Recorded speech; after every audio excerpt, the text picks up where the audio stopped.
기자와 한번 인사하겠습니다. 사랑하고 축복합니다. 잘 오셨습니다.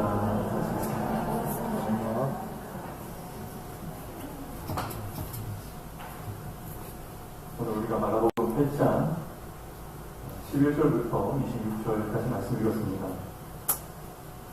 1절부터 10절까지는 우리가 읽지 않았는데요.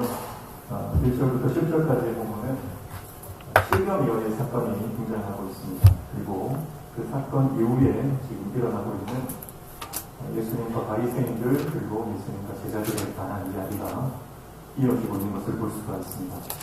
그런데 우리가 신앙생활하면서 오병이어 사건을 많이 설교를 듣잖아요. 근데 칠병이어는 별로 못 들은 것 같습니다. 그렇지 않습니까? 오병이어 사건을 칠병이어 사건과 같은 것으로 보시는 분들도 제법 있고요. 또 비슷한 이야기라고 생각하고 이 이야기들을 많이 건너뛰는 경우들이 있는데, 오병이어 사건과 칠병이어의 사건은 완전히 다른 이야기입니다. 분명한 차이점이 있어요. 오병이어는요, 남자만 5,000명, 그러니까 약 1만 명 이상의 많은 사람들이 예수님과 하루를 지나고 이제 저녁 때가 되어서 예수님께서 그들에게 오병이어의 기적을 베풀어 주신 사건이에요. 거기는 빈들이긴 하지만 마을로 가서 사 먹을 것을 사 먹게 하소서 하는 제자들의 말을 보면 그렇게 먼 광야는 아니라고 하는 것을 볼 수가 있습니다. 그런데 이 칠병이어의 사건은요, 그거보다 좀 작은 숫자예요. 그래서 모든 사람이 한 4,000명 정도 모였다고 기록하고 있습니다. 근데 이 사람들은요, 예수님과 3일을 2박 3일 동안을 함께 했어요. 그러니까 예수님의 말씀이 너무 좋아서 예수님을 계속 따라다니다가 3일 내내 예수님을 따라다니게 된 거예요. 그러니까 예수님께서 오병이어 때 사건은 그냥 이 사람들에게 먹을 것을 나눠줬지만, 칠병이어의 사건을 보면 예수님께서 이 무리들을요 굉장히 긍휼히 여기세요. 그러니까 지금 사흘 동안에 부흥 집회를 한 건 아닙니까? 그래서 예수님의 말씀을 듣다 보니까 그 말씀이 너무 좋은 거예요. 그래서 그 말씀을 계속 듣고 싶어서 예수님을 사흘 동안 계속 따라다니면서 그분의 말씀을 듣고 그분의 음성에 청종하는 그런 무리들이죠. 그러니까 한 10,000명, 20,000명 되는 사람들보다는 줄어들 수밖에 없겠죠. 그래서 한 4,000명 정도에 되는 사람들이 예수님과 함께 동행하면서 예수님을 따라다녔다, 그 말이에요. 그러니까 예수님은 3일 동안 함께 했던 그 무리들을 굉장히 긍휼히 여기시고 또 불쌍히 여기시면서 그들에게 먹을 것을 나눠 주시는 장면입니다. 오병이어의 사건이 모든 무리들에게, 모든 사람들에게 내가 생명의 떡이다, 나를 먹고 마시는 자는 생명을 얻는다 하는 복음이신 예수 그리스도를 선포하는 사건이었다고 한다면, 칠병이어의 사건은요, 자기를 믿고 따르는 제자들, 말씀을 사모하고 주님과 끝까지 동행했던 그 예수님의 사람들에게 내가 너희를 책임진다, 내가 너희의 먹을 것을 공급하는 하나님이다 라고 하는 것을 보여주는 사건이에요. 그래서 멀리 나오기 때문에 가다가 기진하리라, 그렇게 하면서 예수님 걱정을 하시잖아요. 그러니까 오병이어 사건 때는 몇 바구니가 나왔습니다? 12바구니가 나왔죠. 근데 칠병이어 사건은 몇 바구니가 남은지 아세요? 7바구니. 근데 7바구니가 아닙니다. 성경을 자세히 보면요, 7광줄이에요. 그러니까 바구니하고 광줄이면요 다른 단어예요. 그러니까 바구니는 한 사람이 이렇게 손으로 쓸 수 있는 작은 사이즈고요, 광줄이는 큰 사이즈잖아요. 그러니까 여기서 7광줄이가 남았다라고 하는 것은요, 이 사람들이 돌아가는 그 먼 길을 가면서도 먹을 수 있도록 예수님께서 배려해 주시는 사건이에요. 그러니까 여러분, 우리 인생 주님이 책임지신다. 주님의 말씀을 믿고 따라하고 주님의 제자가 되고 복음을 받아들이고 예수님의 말씀을 믿고 따라가기로 한 결정한 사람들, 하나님의 사람들, 하나님의 백성들은 누가 보고 계신다는 거예요? 하나님 먹이시고 하나님 책임지신다. 그게 바로 칠병이어의 사건입니다. 여러분, 우리 가운데 먹을 것, 입을 것 공급해 주시는 분은 하나님이세요. 그래서 우리가 완전히 철저히 깨져야 하는 게 뭐냐면, 내가 벌어서 내가 먹고 산다라고 하는 생각입니다. 내 인생 내가 벌어서 내가 먹고 산다. 내 인생 내가 책임져야 된다는 생각을 우리가 완전히 주님 앞에서 부숴버려야 돼요. 완전히 산산조각이 나야 하는 것입니다. 그래서 이러한 생각 완전히 깨지고 결국은 우리의 삶을 채우시고 공급하시는 분은 하나님 한 분이시다. 그 생각을 우리가 가져야 하는 것입니다. 그럼 그게 믿음이에요. 그래서 나의 연약함을 인정하고 내 능력이나 내 지혜나 내 경험을 의지하지 않고 오직 하나님을 의지하고 말씀을 의지하고 살아가는 인생이 결국은 그게 하나님 앞에서 믿음이 있는 인생입니다. 우리가 믿음이 있다고 말하면서 신앙이 있다고 말하면서도 하나님이 내 곁에 계신데도 늘 먹을 것 걱정하고 입을 것 걱정하고 삶의 문제를 걱정만 한다면 그것이 어떻게 믿음이 되겠습니까? 결국에는 힘들고 어렵고 또 내 삶의 문제들이 꽉꽉 막히는 상황에서도요, 지금 당장 쌀떡에 쌀이 다 떨어지는 상황에서도 하나님이 내 삶 책임지신다. 그 믿음으로 살아갈 때에 하나님께서는 반드시 그 믿음대로 되요. 믿음대로 되어지는 역사가 우리 삶 가운데 일어나게 될 줄로 믿습니다. 그래서 우리 안에 있는 모든 그 근심과 걱정과 불안과 또 세상적인 욕망들이 십자가 밑에 다 내려놓고 십자가에 못 박는 역사가 있기를 축복합니다. 지금 이 오병이어 사건도 경험했어요, 제자들이. 또 칠병이어 사건도 막 경험한 지금 이때요. 그런데 예수님 앞에서 제자들이 하는 걱정이 뭐예요? 떡 걱정하는 겁니다. 그 많은 떡을 내고 우리가 안 챙겼구나. 떡 하나밖에 남지 않았구나. 예수님이 바리새인들과 이 헤롯의 누룩을 주의하라, 경계하라 말씀하실 때 이 누룩 얘기하니까 빵 얘기하는 줄 알고 떡 얘기하는 줄 알고 제자들이 떡 걱정하고 있다는 겁니다. 여러분, 제자들이 하는 걱정은 세상 걱정이죠. 제자들이 하는 걱정은 하나님의 나라를 위해서 하는 걱정이 아니고 자기가 뭘 먹고 마실지에 대한 세상 걱정을 하고 있는 것입니다. 여러분, 예수님이 누구신지 안다면 이런 걱정할 수 있습니까? 그리고 우리가 예수님을 정확하게 알고 누구신지 알고 그분이 어떤 분이신지 우리가 경험했다면 여러분, 그런 걱정을 할 필요가 없는 거죠. 그래서 이 사건이 이제 칠병의 사건이고요. 이 사건 이후에 이제 오늘 우리가 읽었던 본문의 말씀이 진행되는데요. 먼저 11절부터 13절을 보면 바리새인들이 나와서 예수님께 하늘로부터 오는 표적을 구하고 있습니다. 11절 보십시오. 바리새인들이 나와서 예수를 비난하며 그를 시험하여 하늘로부터 오는 표적을 구하거늘 그렇게 이야기하고 있습니다. 하늘로부터 오는 표적을 구해요. 예수님께서 지금까지 수많은 기적을 베풀어 주셨고요. 또 수많은 사람들을 그 무에서 유를 창조하시는 하나님 아닙니까? 그래서 모든 사람을 배불리 먹이시는 그 하나님의 신적, 예수 그리스도의 신적 능력을 이미 봤음에도 불구하고요. 다른 기적을, 다른 표적을 구하고 있습니다. 여러분, 그게 바리새인들의 생각이에요. 그리고 우리도 신앙생활하면서 하나님께서 우리에게 수많은 은혜들을 베풀어 주셨잖아요. 수많은 은혜들을 우리에게 베풀어 주시고 우리가 하나님의 그 능력을 경험하면서 살아왔다고요. 그런데 우리는 그게 내가 원하는 게 아니었다는 겁니다. 아니, 그거 말고요. 내가 원하는 거 그거 들어주세요. 그렇게 지금 고백하는 겁니다. 그래서 지금 바리새인들이 원하는 것은 진짜 확실한 증거.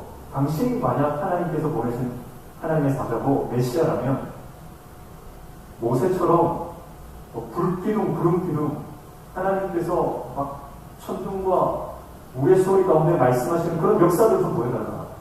그러니까 지금 예수님의 신적인 권세를 확증해 줄 수 있는 분명한 증거, 자신들이 원하는 그 증거들을 요구하고 있는 거예요. 예수님께서 뭐라고 말씀하세요? 11절 말씀 보니까 예수께서 마음속으로 깊이 탄식하시며 이르시되 어찌하여 이 세대가 표적을 구하느냐? 내가 진실로 너희에게 이르노니 이 세대에 표적을 주지 아니하리라 하시고 예수님이 깊이 탄식하시는 겁니다. 지금 예수님께서 베푸시는 하나님 나라의 그 역사들, 기적들을 눈앞에 보면서도 부정하는 거예요.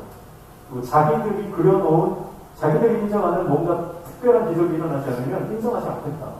그들의 완악함을 보시고 예수님께서 마음속에 깊이 탄식하시면서 내가 너희들에게 보여줄 표적은 그렇게 말씀하시는데, 동일한 본문인 마태복음에 보면은 예수님께서 뭐라고 말씀하시냐면 요나의 표적밖에는 보여줄 표적이 없다. 그렇게 말씀하시죠.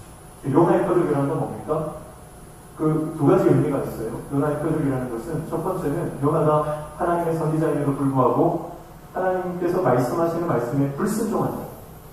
그래서 니느웨로 가라고 했는데 그 말씀에 불순종하고 다시스로 갑니다. 여러분, 하나님의 선지자는 하나님의 말씀을 대언하는 사람이고 하나님의 말씀에 순종하는 사람이에요. 그런데 하나님의 말씀을 순종하지 않는 선지자, 그런 게 말이 됩니까? 하나님의 말씀에 순종하지 않는 순간 더 이상 그 사람은 선지자라고 볼 수 없는 거예요. 그런 영적인 상태를 말하는 거예요. 바리새인들이 종교 지도자들 아닙니까? 이스라엘 백성들을 하나님께로 인도하는 그런 중요한 직책을 감당하는 사람들이에요. 그런데 막상 그 사람들은 하나님 말씀대로 살지 않는다는 거예요. 자기 생각과 자기 고집대로 살아가는 거예요. 이게 요나의 표현밖에는 보실 것이 없다. 첫 번째 의미고요.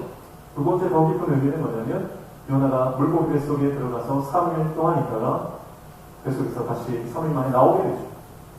그 표적을 통해서 예수님께서 십자가에서 달려 죽으셨다가 3일 만에 다시 살아나실 것에 대해서, 그래서 예수님께서 그 십자가와 죽음을 이기시고 부활하시는 그 사건들을 통해서 하나님 나라의 놀라운 새로운 재창조의 역사가 일어날 것이다. 그러한 의미로 요나의 표적을 이야기하고 있는 것입니다. 그래서 이러한 바리새인들의 그 완악함을 보시고요, 예수님께서 마음에 탄식하시면서 제자들에게 경고하시는 거예요. 그 말씀이 바로 15절 말씀입니다. 15절 보시면 예수께서 경고하여 이르시되 삼가 바리새인들의 누룩과 헤롯의 누룩을 주의하라 하시니, 그렇게 말씀하고 있습니다. 무슨 말입니까? 이 누룩이라고 하는 것은요, 어떤 의미냐면 누룩이 들어가면 이게 빠르게 부풀어 오게 되죠. 이것은 영향력을 말하는, 은밀하지만 소리 없이 일어나는 급속한 영향력, 이것을 누룩이라고 하고요. 성경에서는 이 누룩이 구약이나 신약이나 대부분의 경우에 부정적인 의미로 사용됩니다. 그래서 레위기 2장 때도 보면 누룩을 넣지 마라, 그렇게 말씀하시고, 또 바울도 자신의 서신서에서 보면 고린도전서나 갈라디아서에서 이 누룩을 부정적인 의미로 사용하고 있는 것을 볼 수가 있습니다. 여러분, 영향력이 중요하다는 거죠. 사람은 누구나 영향력을 가지고 있어요. 내가 하는 행동, 내가 하는 말이 반드시 누군가에게 영향력을 끼치고, 특별히 우리가 가정에서 자녀들은요, 부모가 하는 그대로 따라합니다. 말투도 남고요, 행동도 남고, 습관도 닮아요. 그래서 내가 어떻게 행동하느냐에 따라서 그 영향력이 우리 자녀들에게 미치는 거죠. 교회에서도 마찬가지입니다. 여러분, 교회에서 영향력이 큰 사람도 있고, 또 영향력이 다소 상대적으로 작은 사람도 있을 수 있지만, 영향력이 없는 사람은 없는 거예요. 그래서 우리가 중요한 직책 가운데 그 직분을 감당하고 있다면 내 영향력이 크다는 것을 인지하고요, 내가 몸과 마음가짐을, 몸과 마음가짐을 바로 해야 되는 줄로 믿습니다. 왜냐하면 내가 하는 행동 하나가 다른 사람들에게 영향을 줄 수 있고, 그 사람을 선한 길로 인도할 수도 있고 시험에 빠지게 할 수도 있기 때문에 그렇습니다. 그럼 교회 안에 보면 꼭 못된 사람 한 사람이 들어와서 못된 말을 하는 경우가 있어요. 그러면 그 사람 한 사람 때문에 공동체가 나쁜 물이 되는 경우가 많이 있습니다. 그래서 이상하게 사람은요, 못된 걸 금방 배우잖아요. 애들도 밖에 나갔다 오면요, 유치원 갔다 오면 요거 금방 배우더라고요. 여러분, 우리가 악한 본성이 있기 때문에 나쁜 것에는 쉽게 영향받을 수 있습니다. 그래서 늘 불평하고 원망하고 그런 사람들이 있어요. 늘 이래 원망과 불평과 불만을 달고 다니는 사람들이 있죠. 그 사람들은 뭐든지 불평 불만이에요. 교회에서 뭘 해도 불평 불만이고요. 교회에 일어나는 모든 일들에 대해서 입을 가는 그런 사람들이 있는 것입니다. 그런데요, 그 사람이 신앙생활을 한번 보십시오. 그 사람이 본받을 만한 신앙생활을 하고 있습니까? 대부분 늘 불평하고 불만을 가지고 있는 사람들은요, 신앙적인 본을 보이지 않는 경우가 많은 거예요. 그러니까 자기 자신도 똑바로 살지 못하면서 다른 사람에 대해서 늘 불만을 가지고 있는 경우가 많습니다. 그런데 교회 생활에서뿐만 그런 게 아니고요, 집에 가면 그런 분들은 남편도 불만이고, 아내도 불만이고, 늘 자식들도 불만이고, 시댁에 대해서 늘 불만을 가지고, 친정 식구들에 대해서도 늘 불평만 하는 겁니다. 자기 스스로도 그 사람은 만족. 사실은 자기 자신에게도 불만을 가지고 있는 겁니다. 여러분, 그것이 뭐냐면 생각이 잘못된 거죠. 생각 자체에 불평과 불만이 가득 차고 세상적으로 보면 그거는 그의 사상이 잘못되었다. 그렇게 이야기하는 거죠. 그러나 영적으로는 어떤 거예요? 영적으로는 그 마음이 악한 영에게 붙들려요. 그래서 그 안에서 사단이 역사하는 거죠. 그래서 여러분, 오늘 저와 여러분 인생 가운데 내가 얼마나 모든 말과 행동 하나하나가 영향력이 있다는 것을 우리가 알고 늘 불평과 불만보다는 감사와 기도로 나아가는 저와 여러분 되시고 축복합니다. 그래서 늘 기도하는 사람이 돼요. 기도하지 않으면 우리가 우리 안에 있는 부정적인 감정들을 제어할 수가 없는 거예요. 그래서 죄는 감염력이 있어요. 그렇죠? 우리가 다 마스크 끼고 예배드리는 이유가 뭡니까? 코로나를 차단하려고 그런 거 아닙니까? 전파되기 때문에 그런 거예요.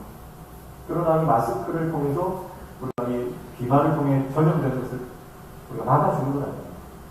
죄는요, 강력한 감염력이, 전파력이 있어요. 영향력이 있다는 겁니다. 그래서 예수님께서 두 가지를 조심하는 것 같아요. 첫 번째는 뭐냐면 바리새인들의 눈, 바리새인들의 눈.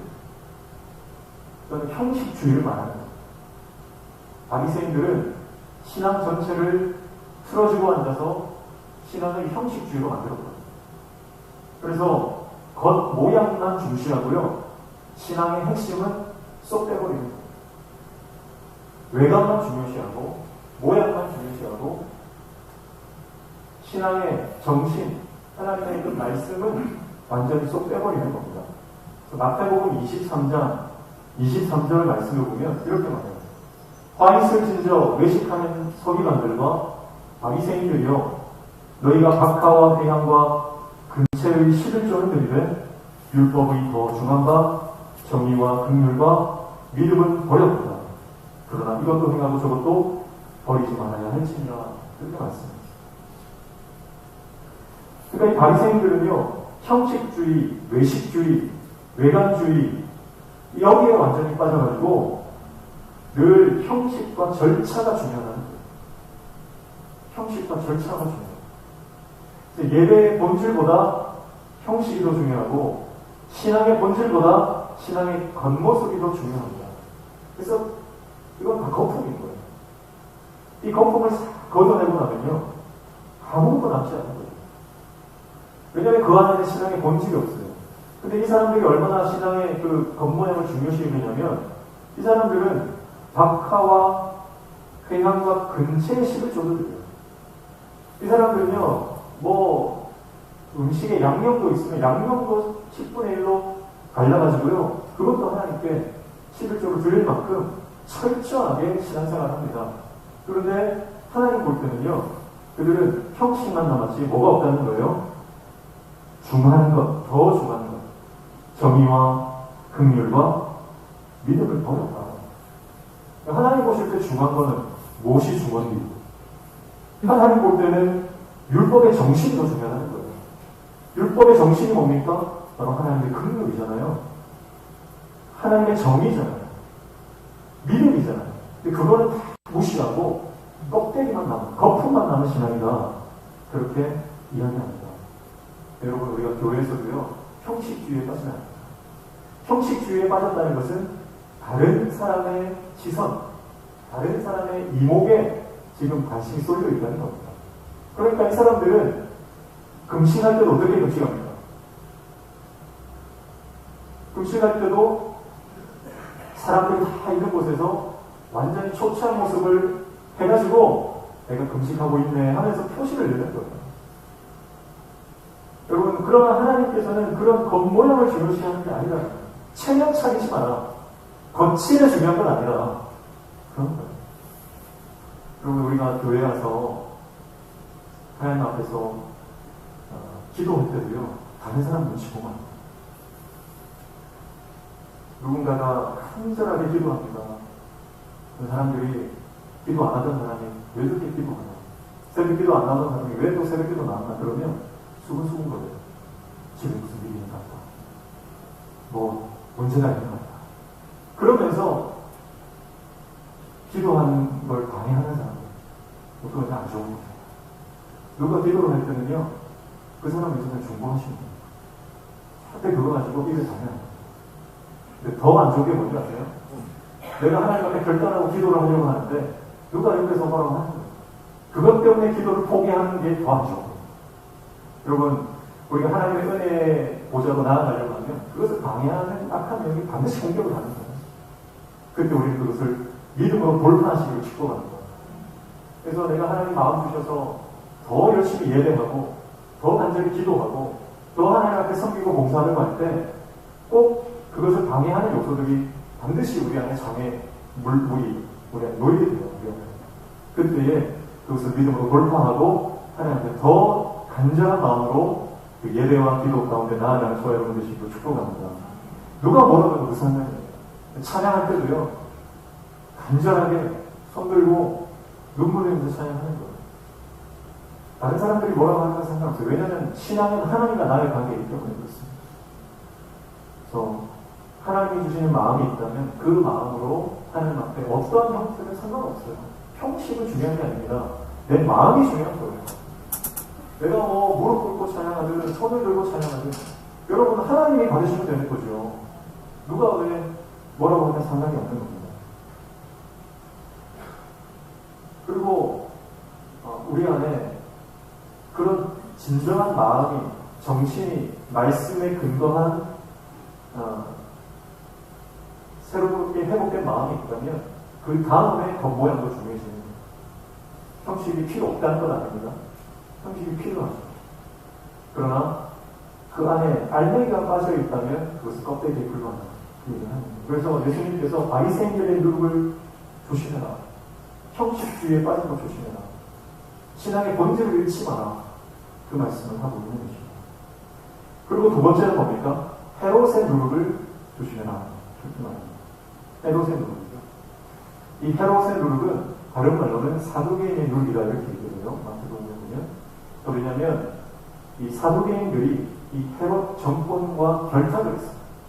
그래서 이 자기들이 이 정치적인 권력과 종교적인 권력을 쥐고요. 이것을 통해서 이게 이속을 얻는, 이득을 얻는 겁니다.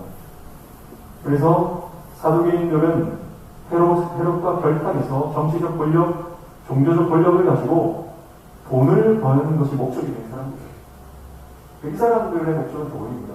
사두개인들은요, 부활을 인정하지 않잖아요. 사두개인들은 철저히 현실주의자들이에요.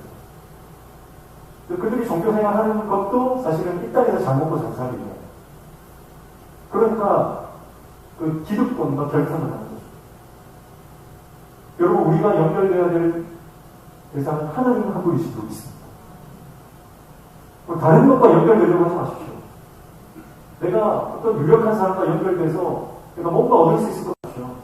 내가 어떤 세력과 결탁을 하면, 내가 저 무리에 들어가면 내가 뭔가 안심이 되고 뭔가 좋은 게 있을 것 같죠. 그러나 우리가 목숨 걸고 소통하고 연결해야 될 분은 오직 하나님 한 분이죠. 예수 그리스도와 연결되고 하나님과 소통하는 것이 우리에게 생명이 줄로 있습니다. 근데 이 사두개인들은 당시에 정권과 결탁을 해서 그들이 현실적인 이권을 얻으려고 하는 것입니다.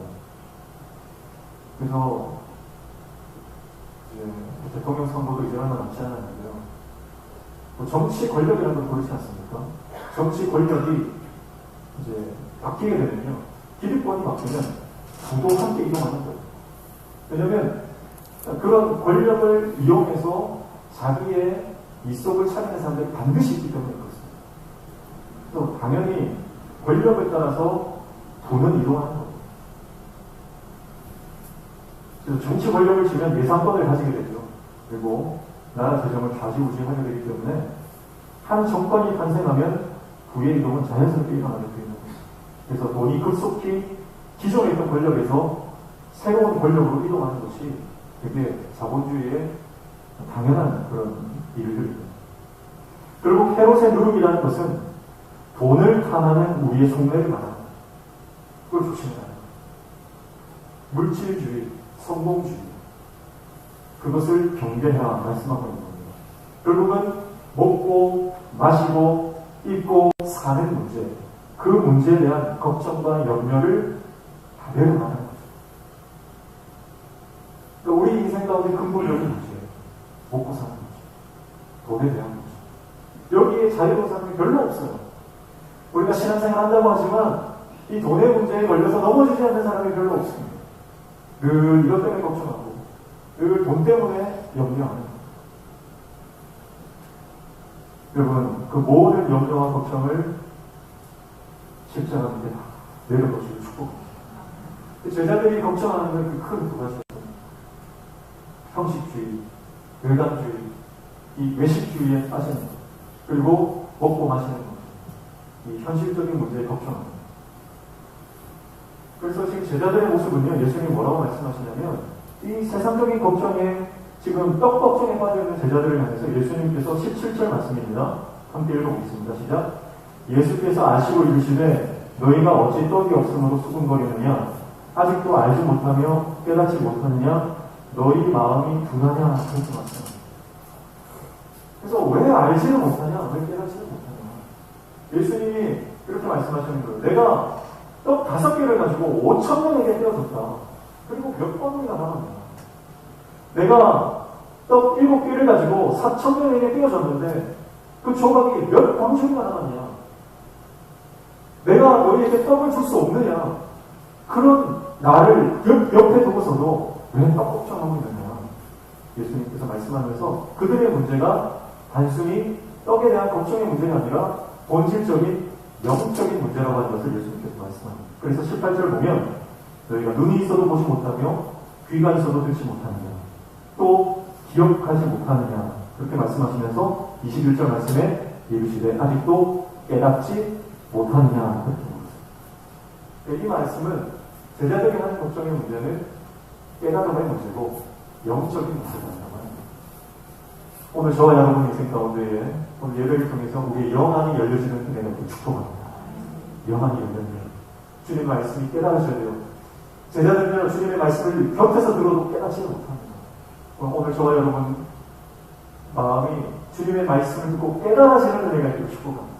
하늘의 지혜가 임할 때 성령이 역사하시면 그 말씀이 깨달아져요. 말씀이 깨달아지면 우리 삶이 변합니다. 우리 삶이 회복되는 일은 하나님의 말씀이 임할 때 그 말씀을 깨달을 때 우리가 역사가 일어나는 거예요. 이 말씀 후에 일어나는 사건이 뭡니까? 벳세다의 맹인을 고치는 사건이죠. 여기 보십시오. 그런데 이 맹인을 고치실 때 예수님이 한 번에 고치지 않아요. 2차례에 걸쳐서 고치십니다. 그래서 1차 치유를 통해서 어느 정도 시력을 회복합니다. 그리고 나서 예수님께서 어떻게 하시냐면 침을 뱉어요.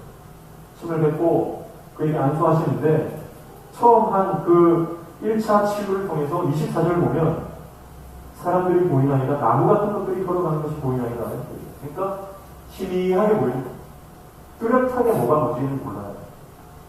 그러니까 예수님께서 다시 안수하셨어요.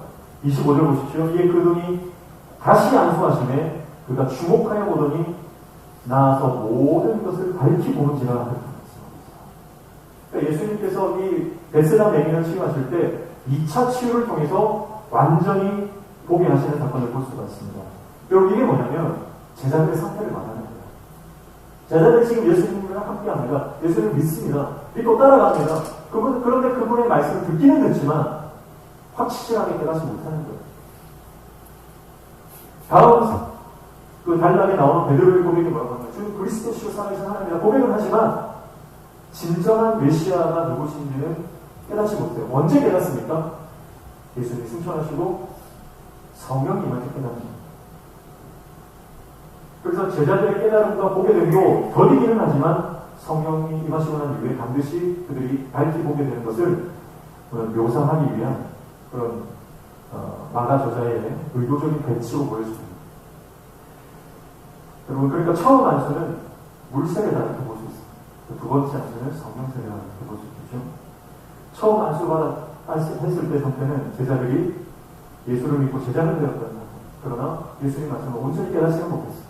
그러나 두 번째 안수하실 때는 성령을 받고 예수님의 완전한 사도가 되는, 성령의 사람이 되는 그런 것이라고 볼 수가 있겠습니다. 오늘 축복합니다. 오늘 모든 우리 명식교회 성도들이 성령의 세례를 받으시기를 축복합니다. 하나님의 말씀이 깨달아지는 은혜가 있기를 축복합니다. 하나님의 말씀이 희미하고 사람들이 걸어가는 게 보이는데 나머지 사람들이 잘 모르는 그런 상태, 영적인 그런 상태가 아니라 하나님의 말씀이 밝히 깨달아지고 내가 어떻게 살아야 할지, 하나님의 말씀의 본 뜻이 무엇인지, 그리고 이 말씀을 통해 내가 무엇을 위해서 내 인생을 걸어야 할지를 확실하게 깨닫는 저와 여러분 되시기를 축복합니다. 그것이 깨달아지면 우리 인생이 변하는 거예요. 떡이 없어도 상관없어요. 광야에서도 상관없어요. 주님이 함께 하시면 되는 겁니다. 주님의 말씀이 깨달아지면 그 깨달아진 말씀 때문에 내가 능력을 받고 성령이 임하심으로 내가 주님의 능력 있는 종으로 쓰임받게 되는 역사가 일어나게 될 줄로 믿습니다. 형식주의와 현실적인 문제에 전전긍긍하며 거기에 매여서 살아가는 존재가 아니라 오늘 저 여러분이 하나님의 말씀에 완전히 깨달아짐으로 하나님 복음을 위해서 주 나라를 위해서 그렇게 살아가는 신실한 하나님의 영을 받으시기를 주님의 이름으로 축복합니다. 그렇습니다. 하나님 아버지, 우리 인생의 근본적인 해결되지 않는 문제를 떡 걱정하는 것입니다. 그러나 예수님께서 떡 걱정하고 있는 제자들에게 그 깨닫는 게 없느냐 그러면서 제자들이 결국은 성령을 통해 깨닫고 변화되어질 것을 이야기해 주고 계십니다. 하나님 오늘 그 깨닫는 역사가 우리에게도 일어나게 도와주시고 모든 세상적인 근심, 걱정, 십자가 밑에 다 내려놓고 주님 나라와 복음을 위해서 달려갈 수 있는 하나님의 종 될 수 있도록 오늘 성령님 각 사람에게 임하여 주셔서 변화되어지는 역사를 허락하여 주시옵소서. 하나님은 자기 사람을 책임지시고 돌보시는 분이십니다. 내가 벌어서 먹고 산다는 생각을 완전히 깨워버리고 우리 삶을 채우시고 공부하시는 하나님을 전적으로 신뢰하며 믿음으로 나아가는 하나님의 사람 되게 도와 주시옵소서. 예수님의 이름으로 기도하옵나이다. 아멘.